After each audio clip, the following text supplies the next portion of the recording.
News Talk on the morning shift.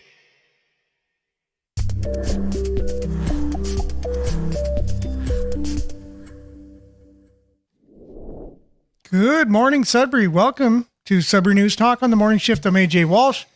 Great to be with you here today on CKLU 96.7 FM.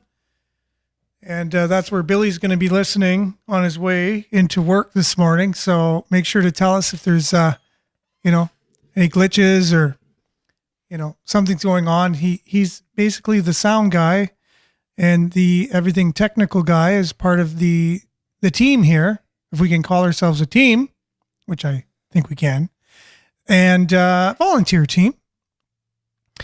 And so when he's not working, he's able to be here and be on the show, which many of you who watch or listen regularly know. And but he's still part of the show on his way into work, just making sure the volumes are, fine for radio. And then when he's in the studio, we kind of troubleshoot some of the video components as well. And we've done some massive upgrades and things to what we have here, courtesy of one of our boards not functioning anymore, which has made it so that we had to do some upgrades. So welcome this morning. Make sure to comment and share on the video. You're part of this show. This is your show. We're just here doing a service for the community, as you know. And so thank you for all of you that do chime in each and every day, making this show more of a community conversation than anything. And so, so we can be reached, or you can listen to us on CKLU 96.7 FM, online at cklu.ca. Just click on that Radio Player Canada app logo. You can listen to us that way on the player, or you can actually download the Radio Player Canada app, listen to us anywhere, anytime on your favorite device. Also, youtube.com/Sudbury News, facebook.com/Sudbury News. Thank you for those platforms. Without them, we wouldn't be able to reach nearly as many people. So thank you for that. Today, joining me in the studio in the hot seat, we have someone who's been with us before, and he's with us today, and it's Dave, also known as Dave in certain circles. Bonjour.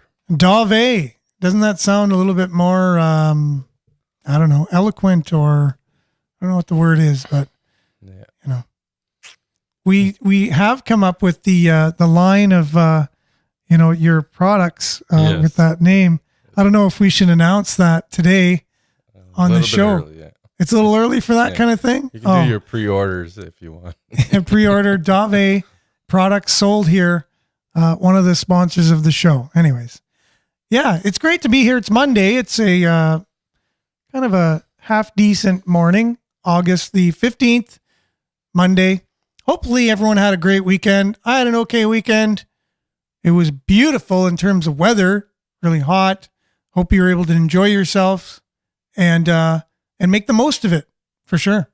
Lots of news today.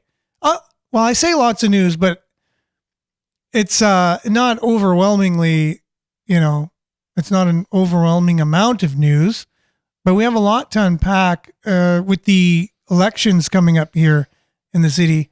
And we're going to find out, who Dave is voting for this year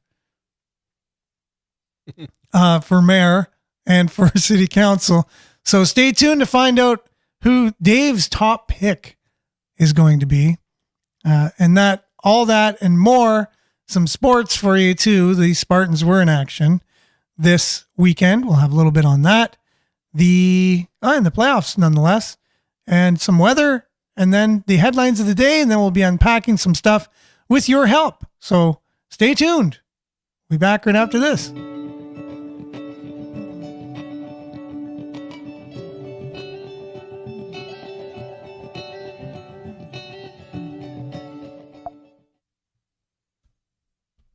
And we're back with a little bit of weather. When the computer decides to work. I'm not sure actually what's happening with our computer, but it is what it is.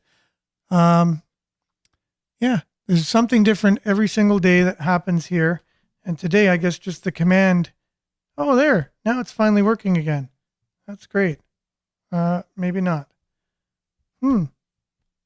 Thought that worked any other day, but it doesn't work today. Oh, now it's working again. All right. Well, anyways, we have some weather for you. And I have to apologize for these little glitches sometimes on the radio. It must be a little bit weird. Like you're listening and then you hear me talking about glitches and weird things going on.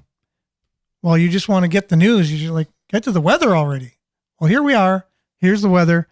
Currently in Sudbury, it is 14 degrees and it's mostly cloudy. And if you're out there, you already know this. Humidity is about 87%.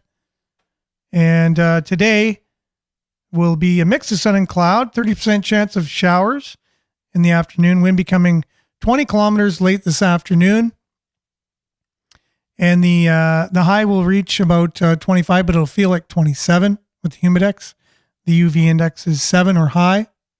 And then tonight, partly cloudy, 30% chance of showers this evening and a low of 14.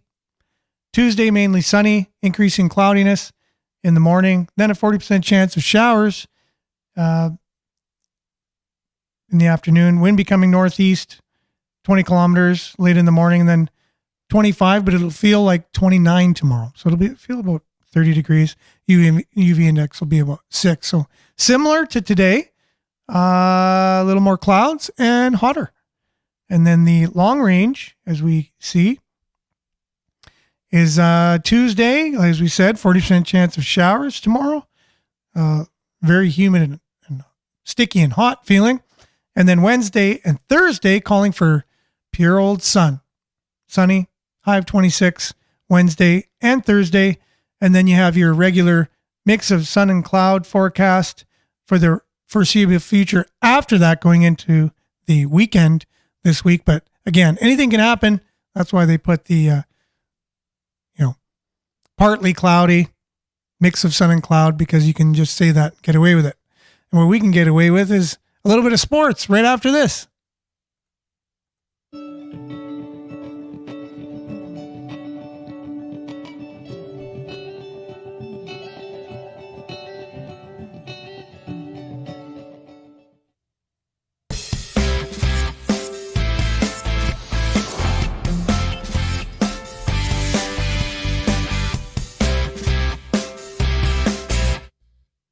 So, as promised, Sudbury Sports, we had the Spartans in action yesterday, 7 o'clock. Saturday, not yesterday. Saturday, 2 days ago. James Jerome Field. The headline is GTA All-Stars firing on all cylinders against the Spartans. Randy Pascal's got this story for you. SudburySports.com, Randy Pascal. That's Sudbury Sports guy. The GTA All-Stars lived up to their billing Saturday night in Sudbury. The appropriately dubbed team, GTA All-Stars, and 5-time NFC champions from 2015 to 2019 put an end to the memorable Sudbury Spartans season in their semifinal match, with the All-Stars posting a 42-9 victory. So they didn't just win by a few there. That was an exclamation point on that win.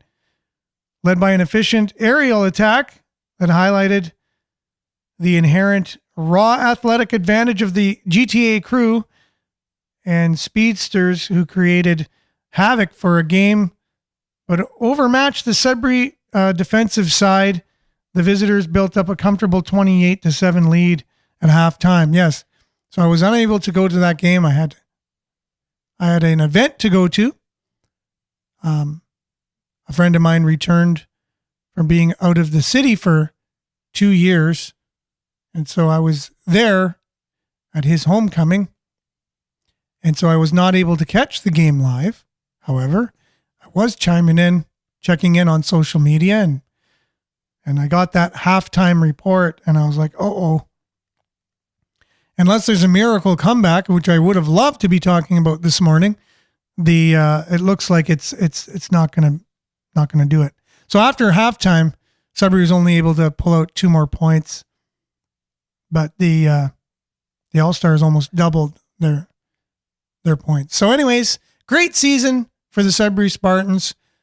Sad that it came to an end in the semifinals. What a great season. The junior Spartans did win the championship, went all the way and won. So at least we had altogether a really great season with the junior Spartans and the men's Spartans all together. So congratulations to a great season. Unfortunately, we didn't, if we would have won this game, we would have went to the finals. We'd have a shot at both the juniors and the men's Spartans winning championships this season. That would have been the ideal. However, that's the way sports goes, and you can't win them all, as my hockey team used to say, who never won a single game that season. So we'll be back right after this with headlines from local news stories from all the local news outlets right after this.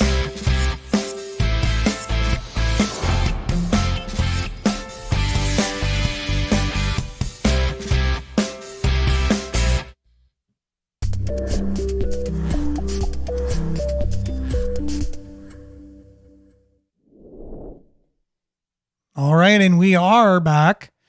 And as promised, there is news. There's always news going on in the city. And that's what we're here to talk about. So let's go through some of the stories that we'll be covering today. And beginning with the one that we just covered as we get into just sharing our screen here. Sudbury Spartans did lose their semifinal game. I guess probably the top headline would be that the police charged someone with murder from that. We didn't even talk about it. It wasn't even released. There was a murder on Spruce Street on Thursday, I believe, because that would have been the 11th. So anyways, we didn't hear about it till like Saturday or something. We shared the story, but a man was charged in that murder. We'll talk more about that. I haven't heard an update on this one yet, but usually they end favorably. GPS searching for a missing teen boy. And there's a picture there. We'll have more of that and a little bit later when we're covering the stories. Got a little bit of a theme today. If you didn't know, Sudbury is coming up on an election this October for council and for mayor. And we have a new candidate throwing their name into the ring. Mila Wong. You might have heard of her. Remember Peter Wong, mayor of Sudbury? Yes. Yeah. So Mila decided only a few days ago that she wanted to submit a bid for mayor for the October 21st municipal election in response to decorum around city council chambers and what she considers a need for the city to adopt smart city technology. Oh my. Look at that. Cutting edge.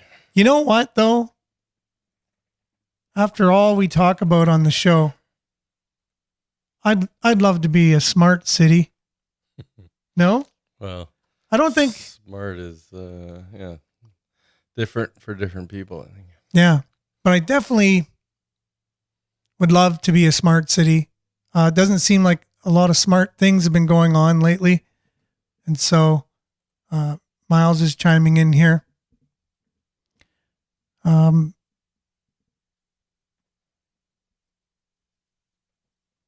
No relation to Peter, but she knows him. Oh. She said no relation to Peter, but knows him. Oh, I didn't know that. I thought for some reason. I always just thought that. No. Yeah. I was actually going to read in the story, and hopefully in the story it was going to unpack that a little bit more. But yeah, okay. Well, we will talk about that because I did think that there was a relation. No. There's a comment here. Way to go, Mila. Hope you win. We need change. That's on the Facebook page. Okay, what else are we covering here? Yep. So Sudbury Star has a story about it. Sudbury.com has the story about the man arrested on Spruce Street. And because it's the weekend, we just kind of share things. Sometimes we're sharing a couple stories, a couple different angles on the same story. You got the Spartans that lost in that headline again, but we covered that. Brian Bigger put his name forward for re-election. This would be his third term if he was to win. Mayor Brian Bigger filed his nomination papers to seek re-election as mayor with the city of Greater Sudbury on Friday. I'm wondering why he took so long to put his name in. I just thought, he would already know if he was going to be running or not, but maybe it's a little strategic. I have no idea. Busy bee. Definitely. Here's one here. Poor condition. Fielding Road makes Sudbury 2023 priority list. I would hope so. Long-awaited work along Fielding Road is slated to be prioritized in next year's municipal work plan, with 7 other industrial hubs bumping up the city's list of projects in subsequent years. Yeah. So that's, again, lumped into the whole conversation about city council and mayors and elections and what are some of the priorities in the city. Okay, cool. Yeah. So Miles says it says that in the article about Mila Wong. So thank you. So here's a letter. Other northern cities are getting things done. I wonder what that letter's about. They must have been listening to the show, I would think.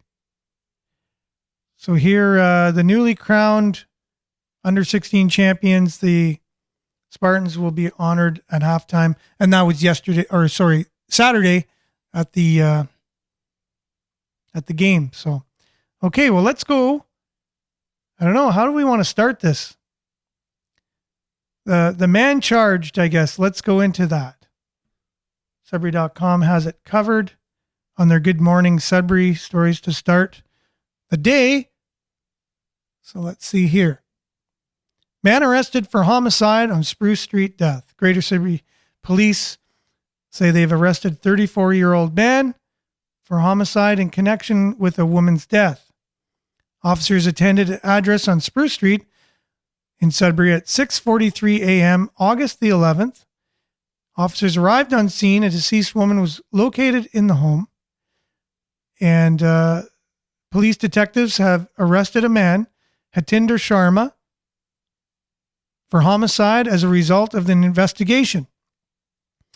Police extended condolences to the victim's family and friends. Anyone with information is asked to contact Greater Sudbury Police at 705-675-9171 or Crime Stoppers 705-222-TIPS. So that's all there is on that story. Let's see if the Sudbury Star have a little bit more on that. We'll get right to that here.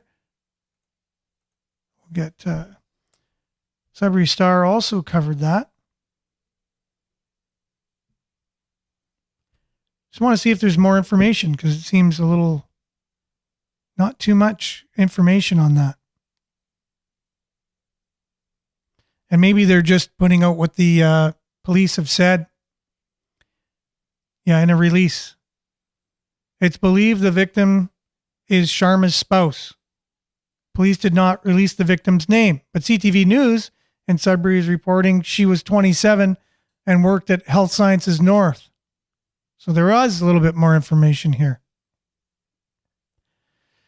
So again, our condolences go out to the woman's family and friends as well. Very sad, and definitely don't like to see that kind of activity in the city. So hopefully the police will make sure the investigation is thorough and what whatever happened, if it was indeed this person, that justice will be served. But there can never be true justice in a murder, as far as I know, because you really can't bring the person back. Correct. So, unfortunately. Our Savior will. There you go. So that is a way that if you need hope, there you go. Yeah.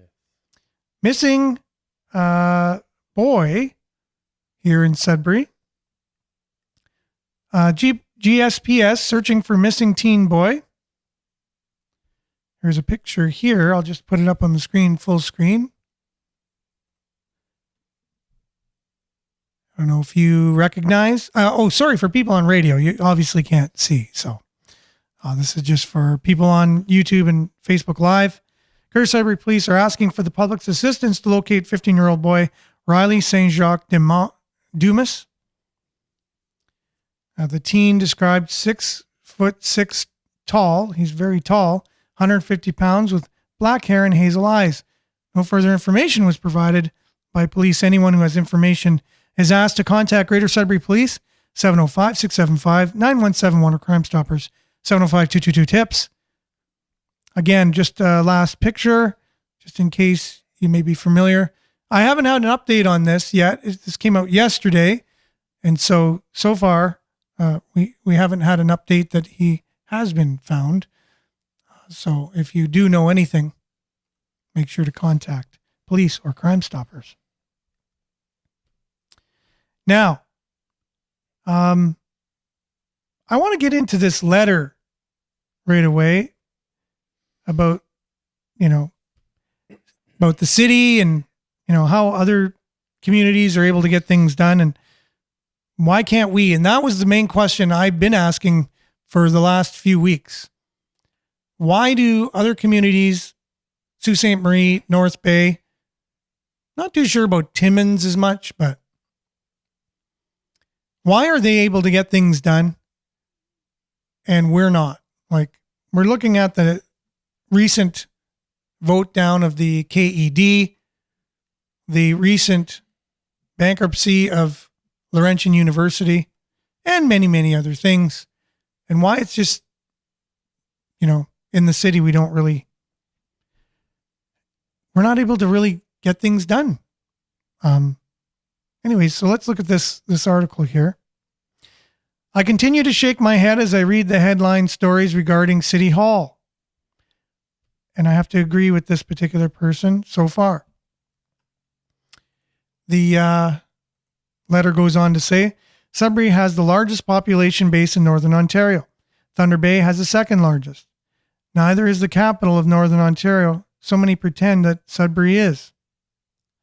Each is a regional center for their respective geographies, Northeast and Northwest Ontario, which is correct. I also continue to shake my head to see the transformation taking place in Thunder Bay, which the most recent edition of Science Northwest being developed on the north side waterfront. A striking mosaic of condominiums, art and recreation, and marina activity, and a premier hotel. And what do we have here in Northeast Big City? Constant conflict and toddler behavior of councillors, the mayor and senior administration, and feedback pages full of pontifications and character assassinations. A private sector property, the old General Hospital, is a rising abyss of ugly as drives. A private sector property, the old General Hospital, is a rising abyss of ugly as one drives on Paris Street, a main artery in the city's south end. There's a junction project that duplicates and ignores the role of technology and the cultural shift in demographics. A downtown that is dirty, unclean, and a city administration that apparently cannot see the dirt combined with the BIA board of directors beaten into submission by city staff, feeling powerless because they can't advocate on behalf of their constituency. The downtown businesses that pay an extra tax to the BIA to exist. I might add a missing in action counselor who would rather pontificate instead of acting on behalf of constituents. The list goes on. Add to this picture adjacent cities North Bay, Sault Ste. Marie, which appear to be getting things done, quote unquote, on several fronts, leaving Sudbury shrinking in its position as a regional center in the Northeast. Perhaps if leadership from within the city and leaders in the private sector would spend more time finding solutions to the debacle rather than creating more problems, Sudbury would move forward. The election this October, 2 months away so far, except for a couple of exceptions, the slate remains the same. And so will our city's immediate future. We need a mind shift in this city that will build on our strengths and see the potential that stares all of us in the face. That was Karen Pappen wrote that story. So, I don't know. Said a few things there, Dave. Are you in agreement mainly with what this particular person sees as an overall? It's basically just a quick overall view of us compared to other northern cities. Do you think it's an appropriate one or one that? Yeah, I think, there's realistic?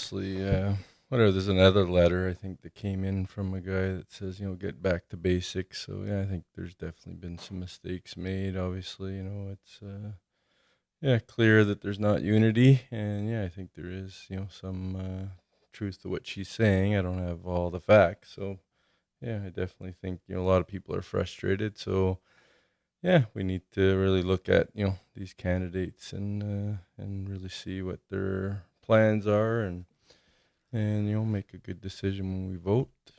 And, hopefully we can, become a little bit more, efficient and productive and, reach our potential. I think Sudbury has lots of, like the one article I was reading about 830 hectares of, industrial space and areas where, growth can happen. And they're talking about the infrastructure, around those spaces. But that's like 1 hectare is like two and a half football fields of area. So we got lots of space here. We should be growing like leaps and bounds, I think, with, the mines and all the technology that's, so I like what Mila Wong talked a little bit about, the potential or the opportunities that are before us, and that we need to really focus on that a bit. And again, a little bit my heart goes to Bob Johnston, and I think he's definitely touching on some very important parts of our foundation as a community. We need to be strong, I think, as a community, and we're only as strong as our weakest members of it. So I think we need to focus on strengthening those areas, and so I think it's tough, and I don't want to judge these counselors or the mayor. I think it's a challenging thing to do, and unfortunately, we're not really doing the best we can, I think. And so hopefully whoever gets back in there, they really look at past mistakes and start to work with a desire to be unified, and I think you can disagree, but then you got to really, support, what is decided and make it happen. Yeah. I mean, there's probably no easy solutions to it. And again, I share the overall view of that particular person writing that letter in that, regardless, you have to make some decisions and move forward, and grow your community. And if other cities are able to do it that are similar in size or similar, like this particular author was talking about Thunder Bay, similar population, they're the kind of center of their location, just like kind of we are. They have a lot of projects, a lot of shovels in the ground, a lot of things going on, and we kind of just seem to be at the point of just maybe even bickering about how to do things. And we don't know how, that came to be or why that is. It is what it is, though. And either way, And now the thing is, even if we do go ahead with some things, like going ahead, like this person talked about with this Junction East project, it's like, I don't know. Again, so it's one thing to say, good, they're going ahead with things, they're doing things, but you got to go ahead with things that are well thought out and planned and are going to kind of connect the dots in the city. And I don't know if that's what we're doing here. And I'm not the only one. So there's a lot of people scratching their heads out there that wonder what's going on with the city. It's kind of backwards. I heard so many stories before too, that many, many large corporations tried to come here and set up shop and were turned away for whatever reasons over the years. Now, again, are these true stories or are they kind of Sudbury myths? But I heard there's many, many big companies that were turned away from coming here, creating more jobs, more opportunities. Like you said, there's so much land here. Like we can expand so much. There's a lot of potential. So we could utilize that potential here in the right way. Now, this person also said that it may not change in the future. There's not too many new hats that are thrown in the ring. And along those lines, someone who's been here for a while is thrown in his hat, did that on Friday. Bigger submits papers to run for re-election as mayor. Brian Bigger filed his nomination papers to seek re-election as mayor with the city of Greater Sudbury on Friday. If you haven't seen Mayor Bigger, which not a lot of people have over the last 4 years, here's a picture of him. If you're watching on Sudbury.com or if you're listening on CKLU and you can't see his picture, but you could if you're watching on Facebook Live or YouTube Live. Putting rumors to rest, Mayor Brian Bigger has finally filed his nomination papers to seek re-election as mayor in the greater city of Sudbury on Friday. Quote, "Today I submitted my nomination papers for re-election. Dedicated and proud to have served 2 terms as your mayor and CEO and previously as the first Auditor General, pledging to continue moving our city forward in a positive way with strong and experienced leadership. As autumn approaches, there will be much listening and discussion of future plans of our city. In the meantime, I remain dedicated to serving the people of Greater Sudbury in my official duties as your mayor." End of quote. Bigger first announced his re-election bid while answering a question during his State of the City address in September 2021 and reaffirmed his intention at the start of 2022. Although he has reaffirmed his commitment since that time, filing nomination papers with the city on Friday makes it official. Brian Bigger is officially going to be running for mayor. So we have an incumbent, ladies and gentlemen, officially.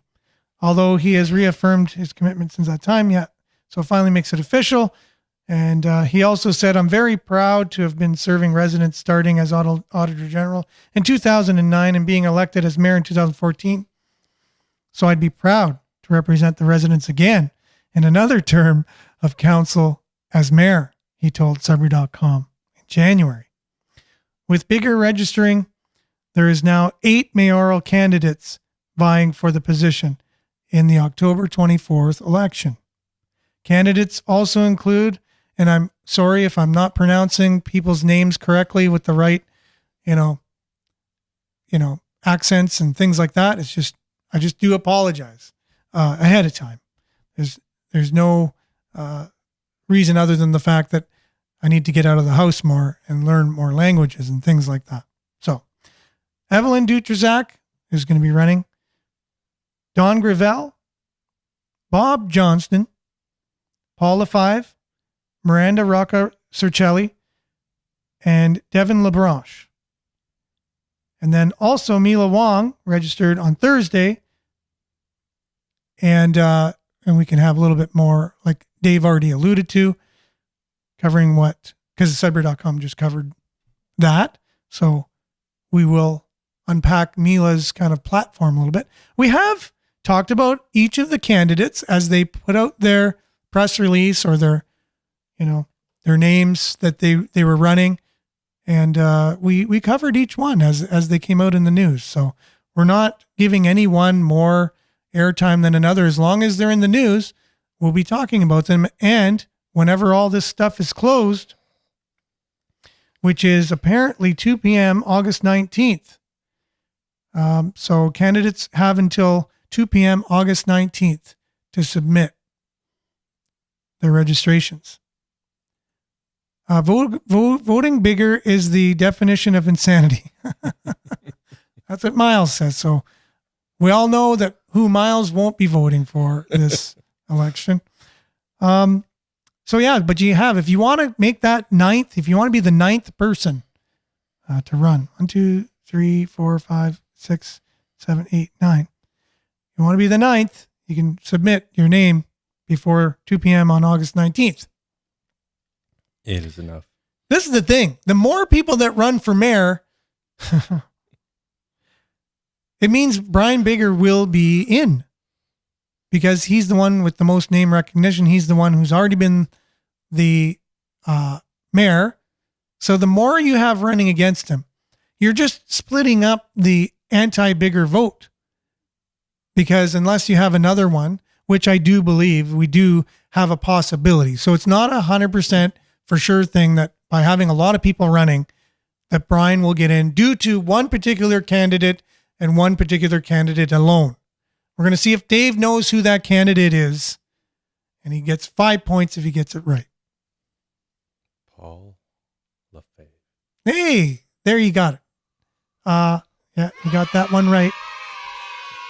So that is, because of name recognition, he's coming from the federal seat representing Sudbury. He has a chance, name recognition. So if you're looking at, okay, Brian Bigger or the other 7 candidates or whatever, whoever there's going to be by the time nominations close, getting your name in. Okay, so Miles, for the record, just wants to know, everyone to know, he never voted for Bigger. Okay, it's never good to vote for a former bureaucrat, he says. Which, okay, I can see the logic in that. But the only other candidate that has the ability now, if you aren't going to want the status quo, Brian Bigger in again, which again, I'm not even going to say who I would vote for or won't vote for or anything like that. First of all, because I shouldn't, being the one who's probably going to be interviewing a lot of these people, whoever is going to accept the invitation to come on the show or on the station. So, and honestly, I really don't know. But I'm just trying to unpack it. I'm trying to have my role in this be a role of informing the public as much as possible to who could possibly be the best candidate. Right? That's the way to do it. Isn't that the way it should be? Yes. That's unbiased. Yeah. That's what I consider our role to be. Well, not mine. I can be biased. You can be. And that's why I asked you, who are you going to vote for? I think they should actually consider having a team as a mayor. Like I'd take Bob Johnson and Mila Wong and put them together. Like a couple. Hey, what the hell? Like the 3 of us are going to get together and run for, well, there's enough salary to split. Well, there you go. Yeah, that's no doubt about crazy. that one. Making good money. Wow.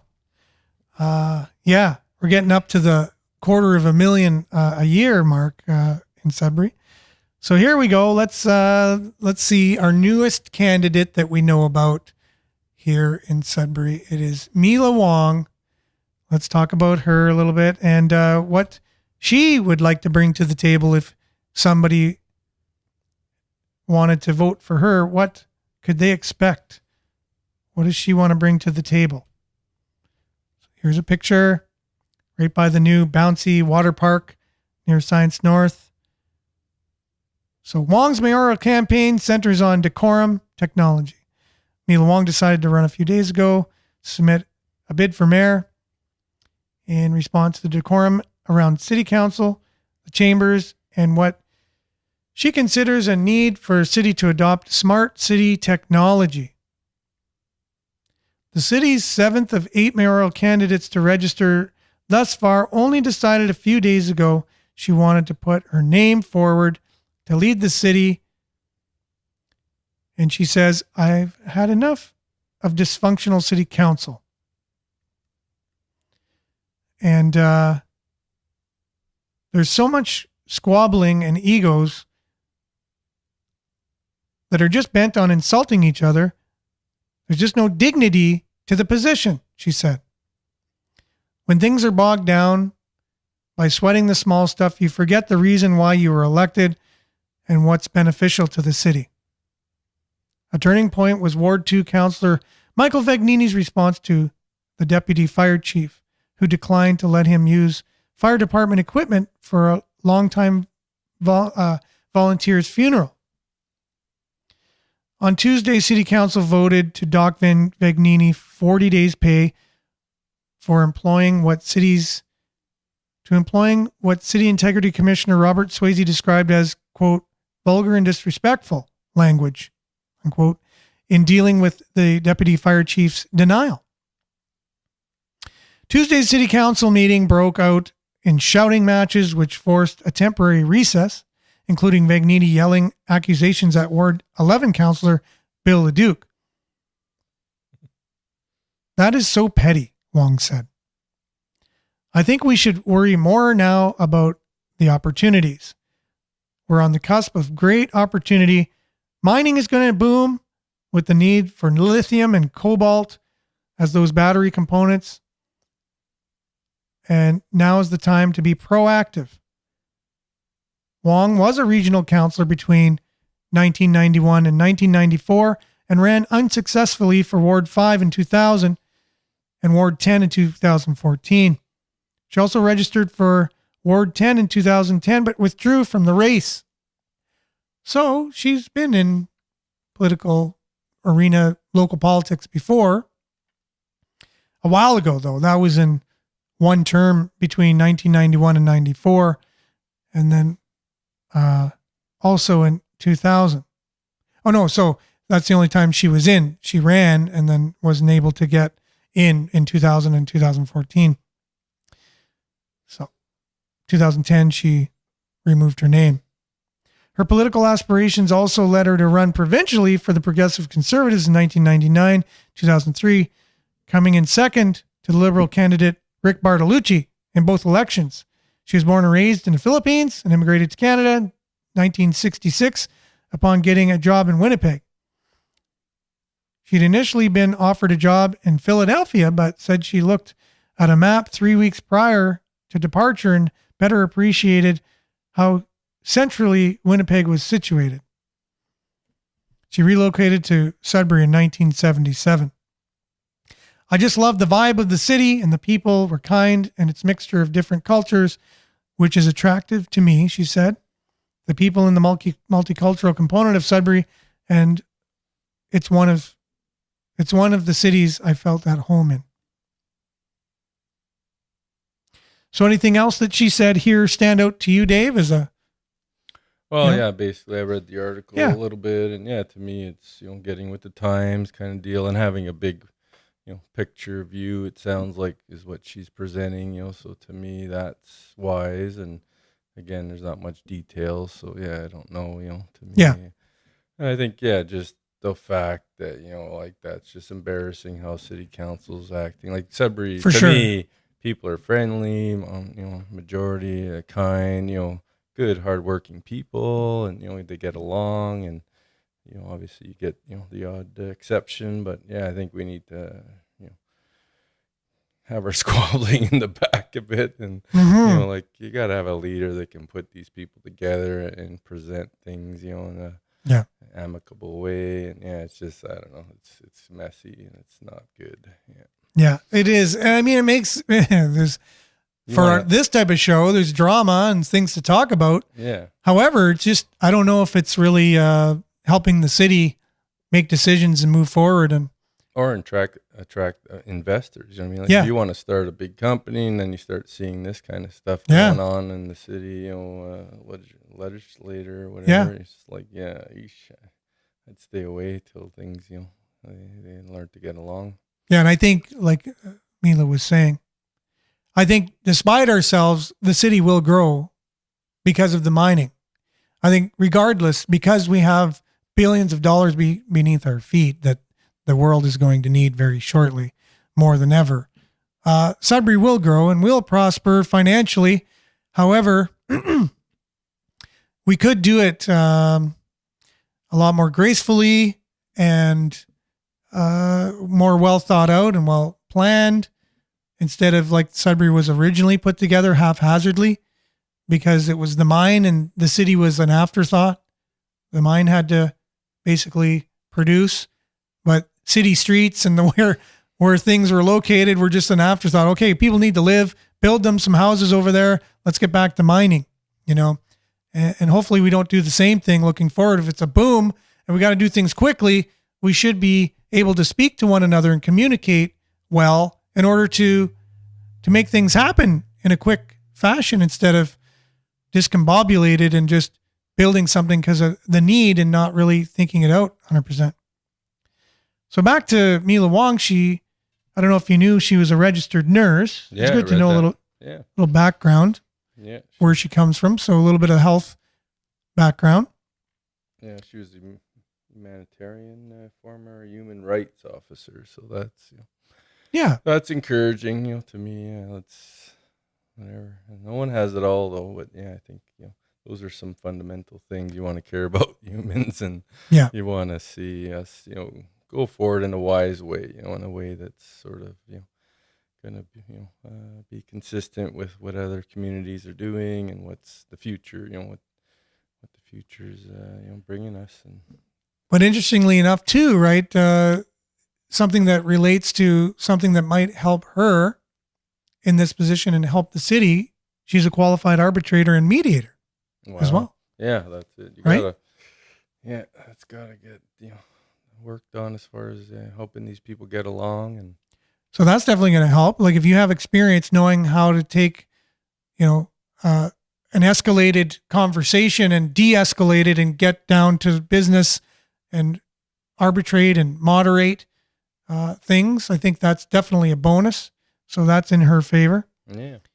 Her latest role prior to retirement, less than 2 years ago, was the long-term CEO for a social service agency helping people with developmental disabilities. As mayor, Wong said she'd aspire to transform the city into a so-called smart city. So, which adopts the latest technology to collect data to help manage assets in various areas of efficiency. This, she said, will also help provide residents with a wealth of information to help in transparency. That's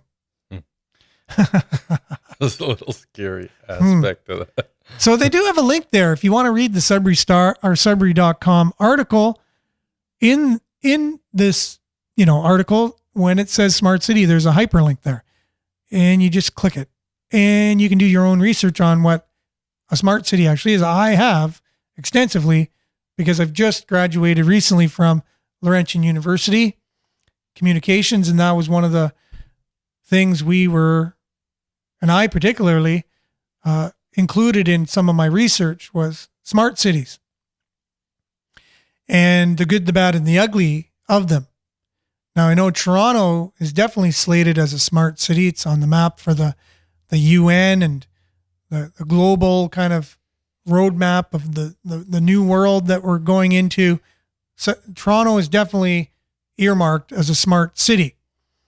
And so there are good aspects to it, just like, Mila's referring to.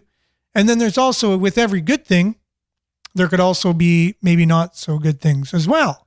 So you want to look into it. You want to be informed, and you want to see if that's the type of thing you want to see Sudbury becoming. And if it is something, and then right here, you got an opportunity to vote in somebody that is an advocate for that and can get that thing started earlier than later. She'd also hold up the city's code of conduct as something sacred city councilors must follow. So it looks like she wants to basically get things on track and make sure that, things don't get out of hand or out of line or She's saying the right things anything in like a lot that. of ways. Like I said, Yeah. again, it's vague, but yeah, I think, there's the saying, where there's accountability, there's productivity. It just doesn't seem like there's any accountability, for No. these people in any, serious way.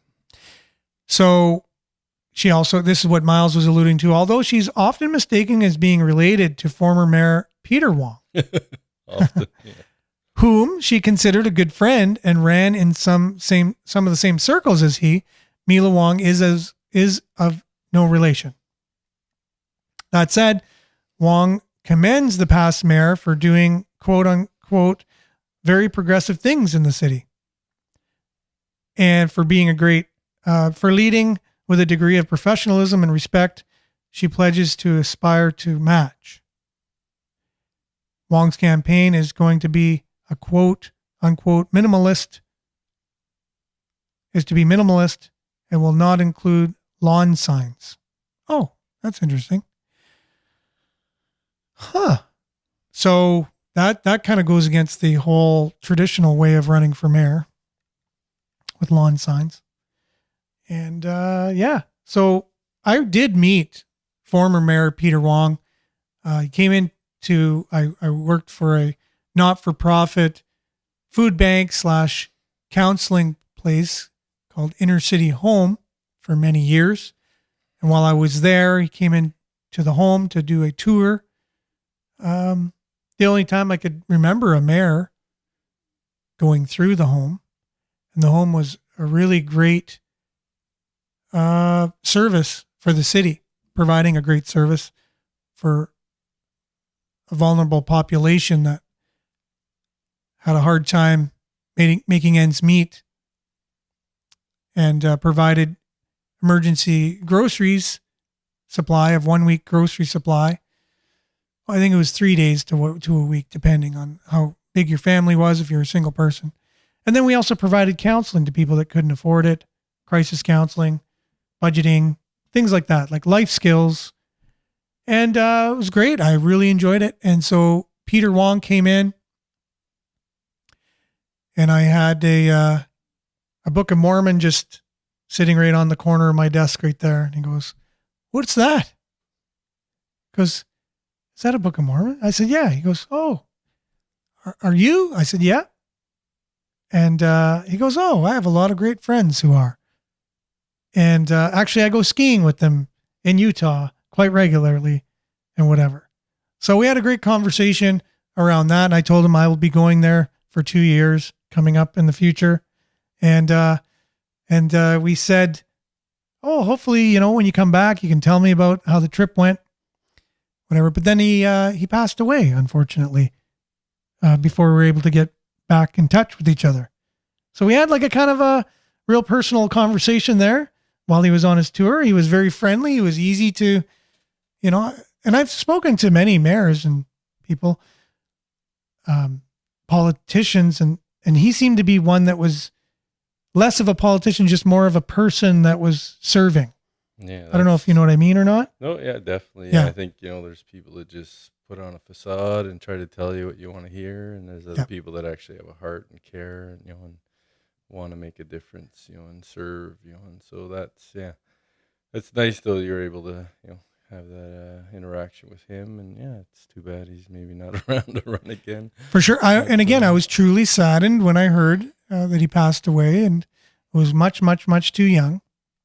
And he was a great influence on, in the city, as Mila is referring to, hoping that she could basically rise up to being the kind of leader that he was, which I think is a really great, a bar, a standard to hold up. So whoever has the biggest lawn sign does not mean they are better than the one who can't afford a small sign.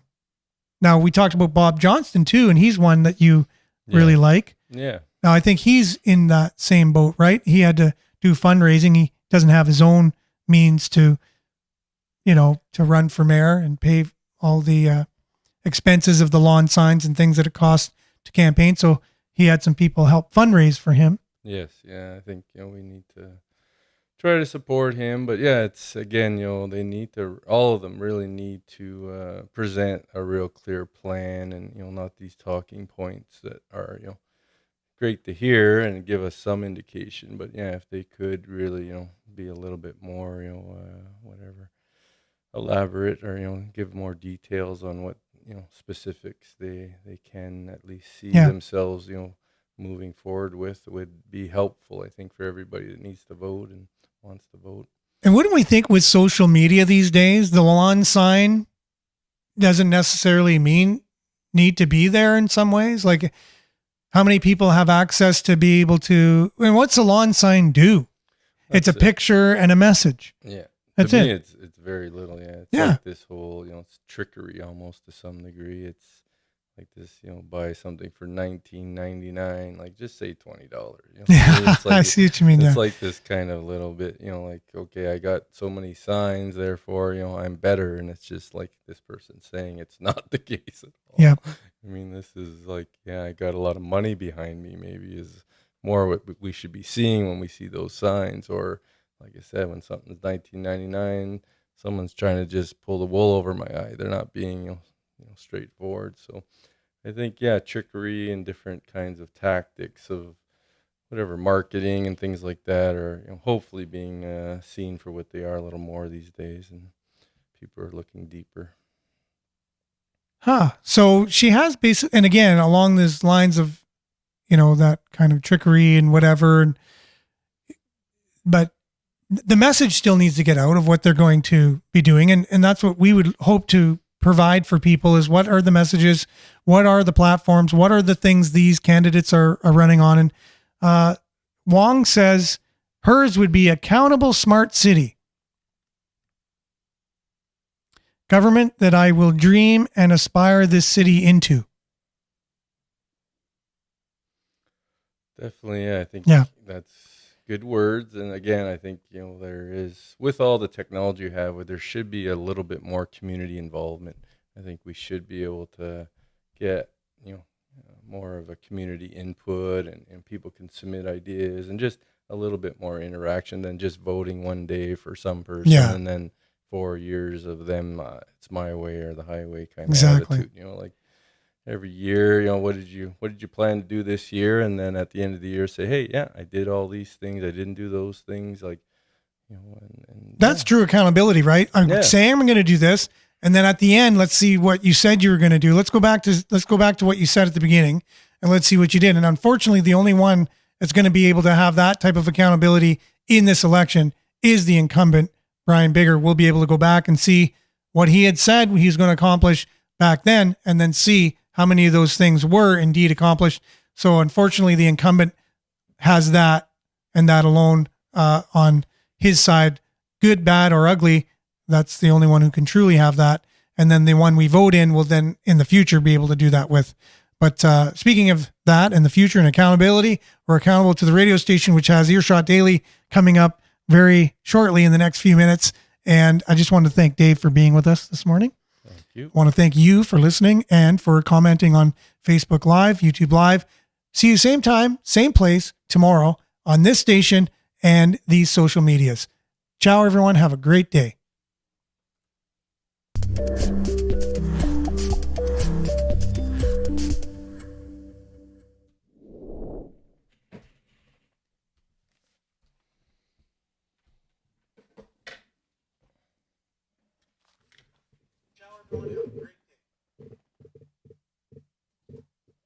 Very good. Sure when you can.